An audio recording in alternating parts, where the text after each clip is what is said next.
Aujourd'hui, nous sommes vendredi le 20 août 2021. Voici aujourd'hui notre manne quotidienne. Prions ensemble. Seigneur Père Céleste, nous te remercions pour ce matin. Nous te remercions pour ce jeu que tu nous as donné. Une fois encore, nous sommes venus devant toi pour écouter de ta parole. Nous prions que, Seigneur, que cette parole soit une grande opportunité, une bénédiction pour tout à chacun de nous au nom de Jésus.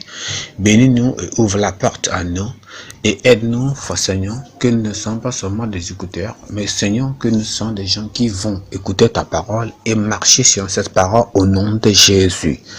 Donne la compréhension et la grâce d'obéir à ta parole à chaque moment qu'elle vienne vers nous au nom de Jésus. Au nom de Jésus, nous avons prié. Amen.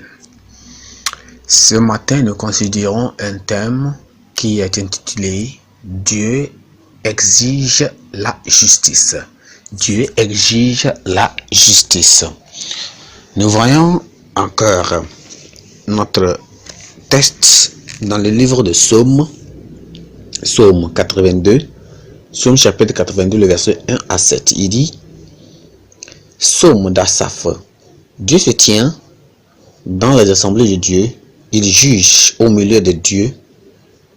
Jusqu'à quand jugerez-vous avec l'iniquité et aurez-vous égard à la personne des méchants? Rendez justice aux faibles et à l'orphelin. Faites droit aux malheureux et aux pauvres. Sauvez le misérable et l'indigent. Délivrez-les de la main des méchants.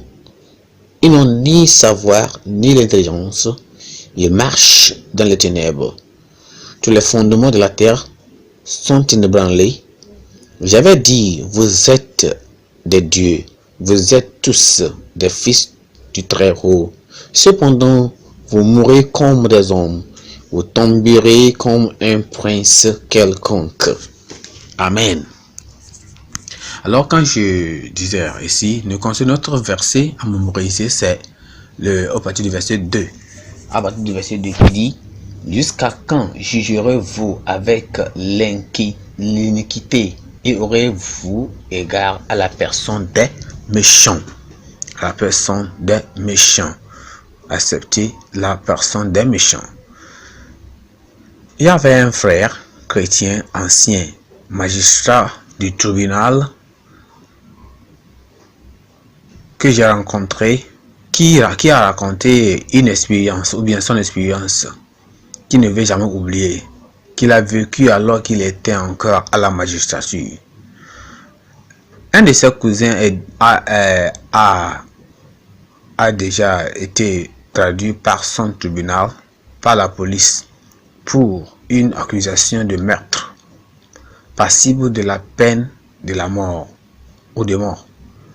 Ses parents incrédules et les membres de sa famille sont venus lui faire appel avec passion pour qu'il tempère la justice par la miséricorde.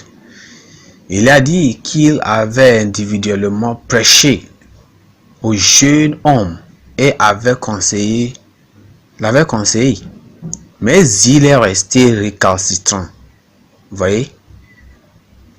Il a dit qu'il devait sérieusement prier Dieu sur l'affaire pour avoir le courage et l'audace nécessaires pour rendre le bon jugement.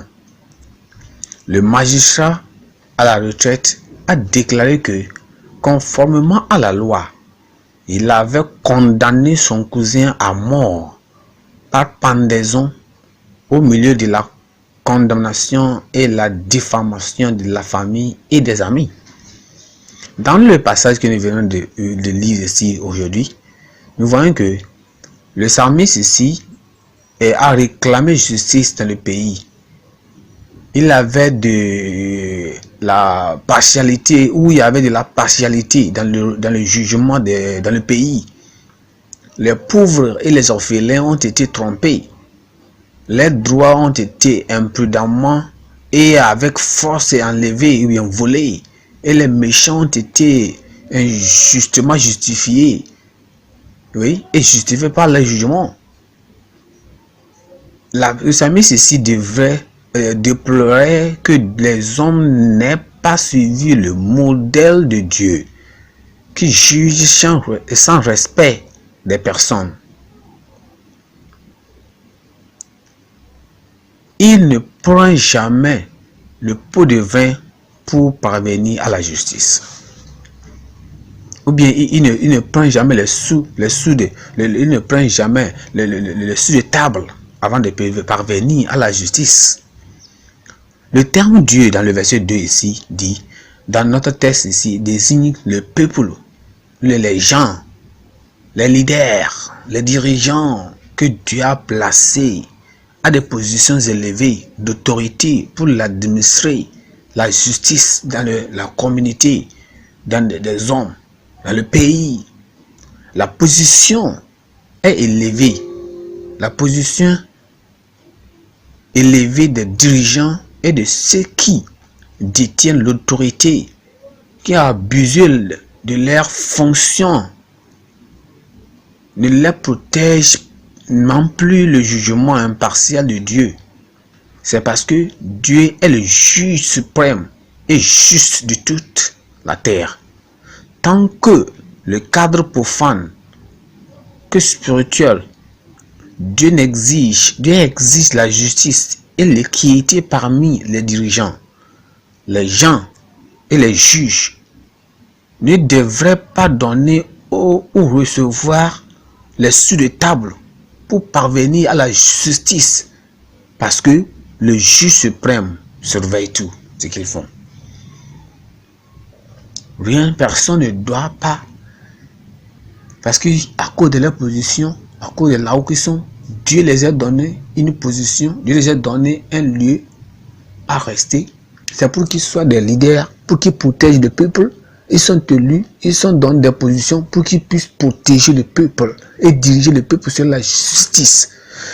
Selon la loi, ils dirigent soit un riche, soit un pauvre, soit un orphelin, soit qui que ce soit. Vous jugez selon, vous donnez la raison à celui qui le doit. Vous donnez tort à celui qui le doit. C'est ce que Dieu existe, Dieu veut de nous. Dieu n'a d'acception de personne. Dieu n'a d'acception de personne. Il n'a d'acception de personne. Il juge juste. Et la justice est juste. Il donne le tort à celui qui le doit. Il donne la justice à celui qui le doit. Tout ce que nous faisons, Dieu entend de regarder et il écoute. Un jour, il amènera toutes choses à la fin. Et il va juger plus tous ceux qui font le péché, le mal, et il va aussi juger les juges de nos contemporains. Qui nous aide à passer sa parole, à l'écouter et à marcher selon sa parole. La pensée du jour, c'est que tout le monde, y compris les juges, seront jugés par le juste juge. Tout le monde, y compris les juges, sera jugé par le juste juge. Tout le monde, y compris les juges, sera jugé par le juste juge. Merci, que Dieu vous bénisse. Prions. Seigneur, nous te remercions pour ces paroles aujourd'hui. Nous prions que tu les aides à marcher selon cette parole. Que Seigneur, nous allons faire ce qui est bon et donner de bons jugements à n'importe quel où nous sommes, sans l'acception de personnes ou de position ou de popularité ou de ce que la personne est. Merci parce que tu nous as exaucés. Au nom de Jésus, nous avons prié. Amen.